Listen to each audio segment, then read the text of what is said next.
ಮೈಸೂರು ದಸರಾ ಜಂಬೂ ಸವಾರಿಗೆ captain Abhimanyu ಪಡೆ ರೆಡಿಯಾಗಿದೆ.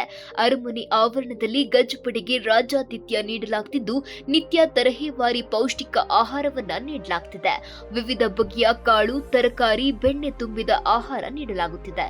ನಾಡಹಬ್ಬ ಮೈಸೂರು ದಸರಾ ಮಹೋತ್ಸವದ ಪ್ರಮುಖ ಆಕರ್ಷಣೆಯಾದ ವಿಜಯದಶಮಿ ಮೆರವಣಿಗೆಯಲ್ಲಿ ಗಜಪಡೆಗಳು ಪಾಲ್ಗೊಳ್ಳಲಿದ್ದು, ಈಗಾಗಲೇ ಗಜಪಡೆಯ ತಾಲೀಮು ನಡೆದಿದೆ.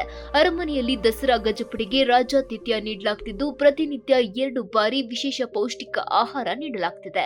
ಪ್ರತ್ಯೇಕ ವಿಶೇಷ ಅಡುಗೆ ಕೋಣೆಯನ್ನ ನಿರ್ಮಿಸಲಾಗಿದ್ದು, ಒಟ್ಟು 14 ಆನೆಗಳ ಆಹಾರದ ವೆಚ್ಚ 55 ರಿಂದ 60 ಲಕ್ಷವಂತೆ. ಆನೆಗಳನ್ನ ಅರಮನೆಯಲ್ಲಿ ರಾಯಲ್ ಆಗಿ ನೋಡಿಕೊಳ್ಳಲಾಗುತ್ತಿದೆ. ನಿತ್ಯ ಗಂಡಾನೆಗೆ 750 ಕೆಜಿ ಆಹಾರ, ಹೆಣ್ಣಾನೆಗೆ 450 ಕೆಜಿ ಆಹಾರ ನೀಡಲಾಗುತ್ತಿದೆ. ನಿತ್ಯ ಆನೆಗಳಿಗೆ ಹಸಿರು ಹುಲ್ಲು, ಭತ್ತದ ಹುಲ್ಲು, ಕಬ್ಬು, ತರಕಾರಿಗಳನ್ನ ನೀಡುತ್ತಾರೆ. ಇದರಿಂದ ದಸರಾದಲ್ಲಿ ಪಾಲ್ಗೊಳ್ಳುವ 14 ಆನೆಗಳ ಆಹಾರಕ್ಕೆ 55 ರಿಂದ 60 ಲಕ್ಷ ಖರ್ಚಾಗುತ್ತದೆ.